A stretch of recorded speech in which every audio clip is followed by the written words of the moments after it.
नमस्कार दोस्तों, मैं शेख इमरान अहमद आपका हिंदी ज्ञान में स्वागत करता हूं। दोस्तों आज हम मुंशी प्रेमचंद जी की उपन्यास गोदान का पार्ट 2 देखेंगे। तो चलिए दोस्तों हम इस विषय को शुरू करते हैं। इसमें गोबर का क्या इस उपन्यास में भूमिका है दोस्तों देखेंगे। होरी का बेटा गोबर उगती हुई नई पीढ़ी है। होरी पुरानी परंपरा का अंधभक्त है, जबकि गोबर उसका कट्टर विरोधी है। जो होरी का बेटा दोस्तों यहाँ पे बताया जा रहा है, होरी का बेटा कौन है? गोबर है। गोबर क्या है? उगती हुई नई पीढ़ी है, मतलब वो नई युवा पीढ़ी का नवयुवक है। जो उसके पिता हर चीजों को सह लेते हैं, हर बातों को सर झुकाकर सुन लेते हैं, सह लेते हैं और अत्याचार शोषण में दबे रहते हैं। लेकिन गोबर क्या करता है? गोबर ये सभी को नहीं मानता, वो विरोध करता रहता है। जो ठाकुर संप्रदाय का जो व्यक्ति, वो हमारे ऊपर क्यों ऐसा राज करेगा, तो इस तरीके से बातें करता है और वो विरोध करता है। उसके बाद दोस्तों देखेंगे राय साहब। राय साहब का क्या भूमिका है दोस्तों? राय साहब उस इलाके के जमींदार हैं जिसमें होरी रहता है। राय साहब किसानों का उसी प्रकार शोषण करते हैं जिस प्रकार उस काल के अन्य जमींदार करते थे। तो दोस्तों इस पे यह बताया जाता है, जो राय साहब है वो उस जमाने के क्या थे? उस इलाके के। जो राय साहब है वो उस इलाके के जमींदार थे, जैसे बाकी जमींदार जैसे शोषण करते थे, ये भी राय साहब भी किसानों के ऊपर उसी तरीके से शोषण करते थे। अभी दोस्तों मेहता का क्या भूमिका है दोस्तों देखेंगे। प्रोफेसर मेहता से पाठक का प्रथम परिचय एक हीन भावना से पीड़ित व्यक्ति के रूप में होता है। जो प्रोफेसर मेहता, उनका भूमिका मुंशी प्रेमचंद जी गोदान उपन्यास में हम पाठकों के सामने रखते हैं। जैसे एक हीन भावना, मतलब एक खराब नजर से देखना, मतलब एक हीन भावना के दृष्टि से पीड़ित व्यक्ति के रूप में होता है। जैसे पीड़ित व्यक्ति मतलब जो इंसान परेशानी में होगा, और एक हीन भावना के द्वारा उसे प्रोफेसर मेहता को देखा जाता है। अभी भाग 6 दोस्तों देखेंगे। पर जहां राय साहब पाखंडी होकर भी विचारों से प्रगतिशील हैं, वहां प्रोफेसर मेहता कथनी और करनी की एकता के समर्थक होते हुए भी विचारों से प्रतिक्रियावादी हैं। अच्छे विचार लोगों तक पहुंचाते थे, एक ढोंगी होने का नाटक करते थे, अच्छे बातें करते थे, लेकिन अंदर से कुछ और थे राय साहब। लेकिन जो प्रोफेसर मेहता क्या करते थे? बोलना और करना को मानते थे, मतलब कथनी और करनी की एकता के समर्थक होते हुए भी, मतलब जैसे बोलना और काम करना, ये दोनों को सही सही लेकर चलते थे। जैसे कुछ होते ना लोग, ये बोलते बहुत बड़े बड़े लेकिन कुछ काम करते नहीं, तो उसी तरीके से ये बोलते भी थे और काम भी करते थे। तो ये दोनों को साथ साथ लेकर प्रोफेसर मेहता चलते थे। तो ये प्रोफेसर मेहता कथनी और करनी की एकता के समर्थक होते हुए भी विचारों से प्रतिक्रियावादी थे, मतलब कथनी और करनी में विश्वास रखने के बावजूद भी अपने विचार उसके खिलाफ करते थे।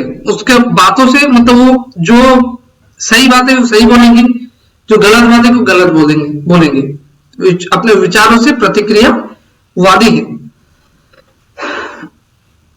उसके बाद दोस्तों देखिए, धन को आप किसी अन्याय से बराबर फैला सकते हैं, लेकिन बुद्धि को, चरित्र को और रूप को, प्रतिभा को और बल को बराबर फैलाना तो आपकी शक्ति से बाहर है।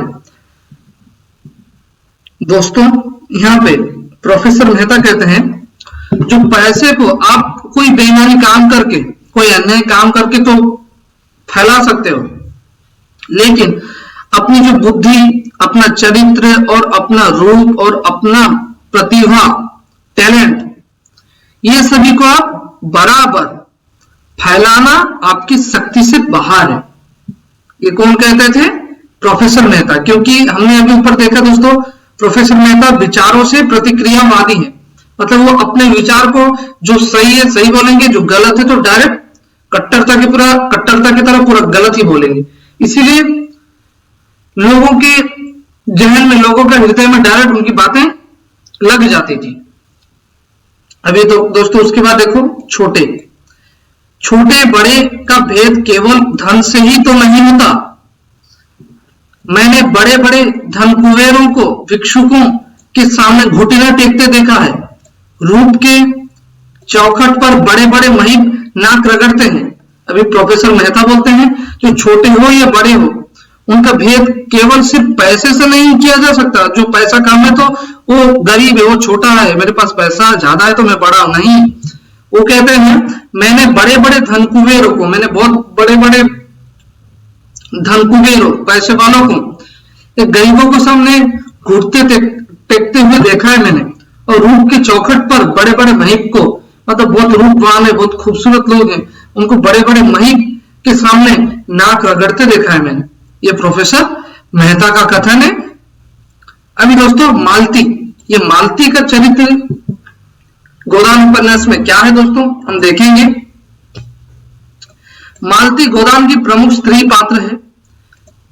प्रेमचंद ने उस एक स्थान पर नवयुग की साक्षात प्रतिमा और अन्यत्र बाहर से तितली, भीतर से मधुमक्खी कहा है। इस पे दोस्तों मुंशी प्रेमचंद जी गोदान उपन्यास से मालती के पात्र को एक अनोखा, एक खूबसूरत ढंग से दर्शाया है।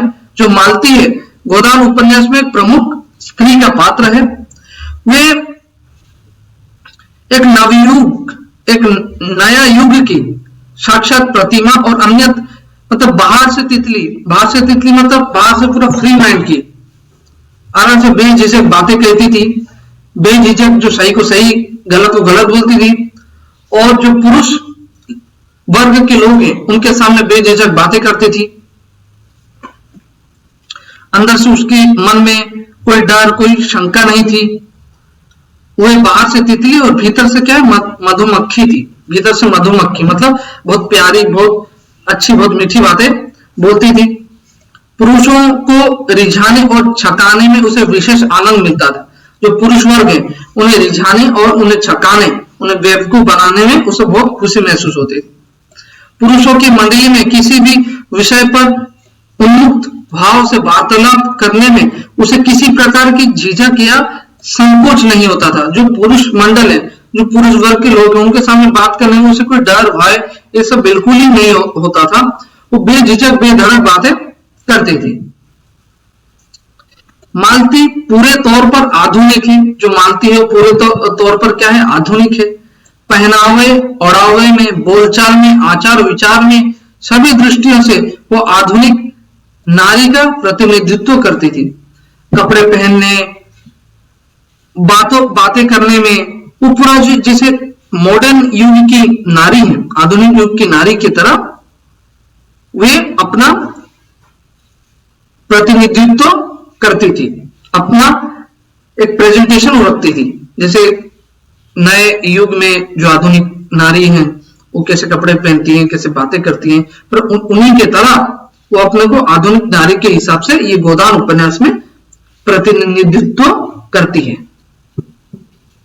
अब शिल्प में देखेंगे दोस्तों, प्रेमचंद के उपन्यासों में मुख्य रूप से दृश्यात्मक और परिदृश्यात्मक शिल्प प्रविधियों का ही प्रयोग हुआ है और गोदान इसका अपवाद नहीं है। जो प्रेमचंद उपन्यास में अच्छी तरीके से मुंशी प्रेमचंद जी ने एक पात्रों को दिखाया है और उसको अच्छी तरीके से हर पात्र अपनी अपनी भूमिका निभाता है और उसको अच्छी तरीके से मुंशी प्रेमचंद जी ने बनाया है और शिल्प प्रविधियों का प्रयोग किया हुआ है और इसका अपवाद नहीं है, इसको अपवाद नहीं है।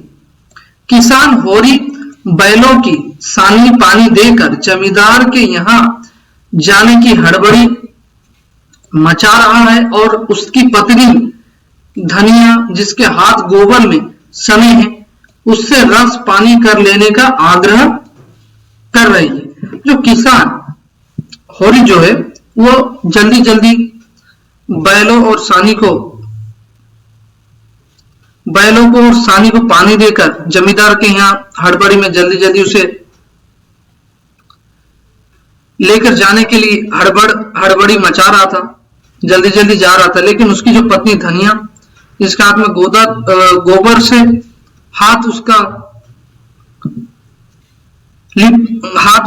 गोबर से उसके हाथ सने हैं, लेकिन वो उसमें भी अपने पति की चिंता कर रही है, पति के लिए चिंतित है।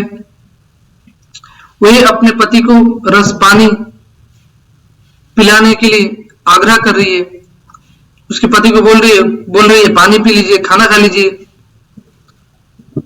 उसके बाद दोस्तों देखिए भाषा। गोदान महाकाव्यात्मक आकार का सामाजिक यथार्थवादी उपन्यास है, जिसमें भारतीय जीवन का वैविध्य अंकित हुआ है। जो गोदान एक महाकाव्यात्मक आकार का एक सामाजिक यथार्थवादी उपन्यास है, जो भारतीय जीवन का वैविध्य अंकित हुआ है। गोदान एक महाकाव्य है, इसमें एक समाज का जो यथार्थवादी को मुंशी प्रेमचंद जी ने इस गोदान उपन्यास में दर्शाया है।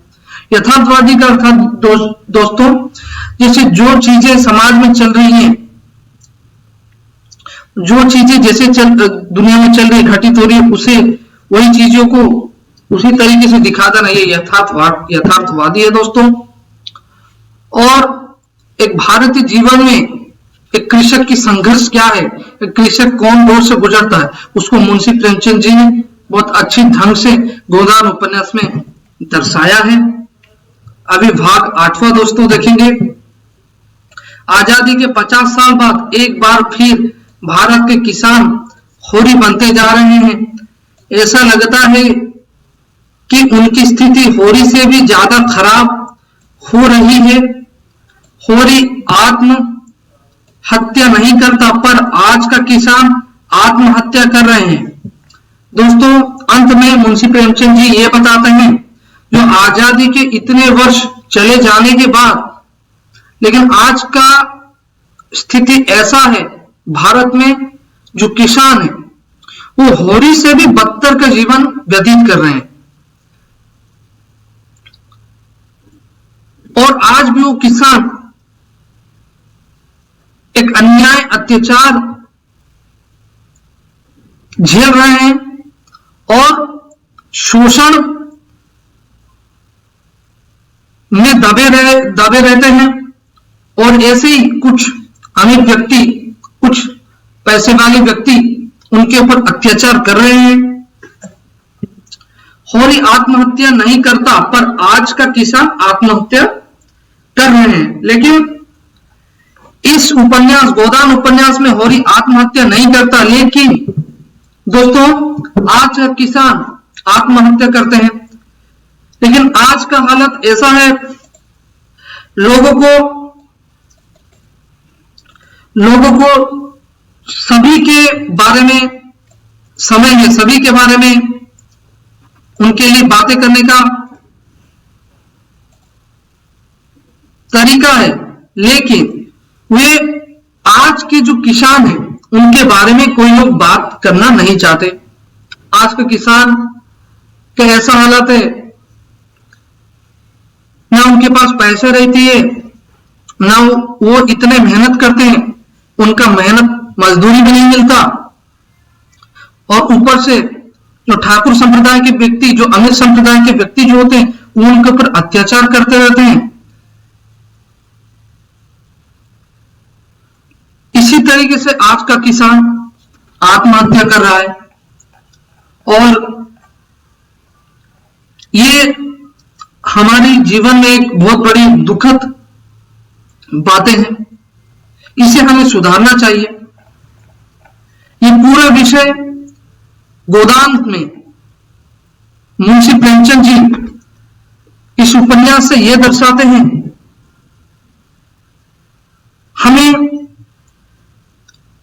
होरी की तरह जीवन में कभी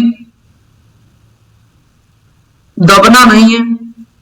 होरी अपने पूरे जीवन एक गरीब, एक अभाव के कारण अपना पूरा जीवन व्यतीत किया।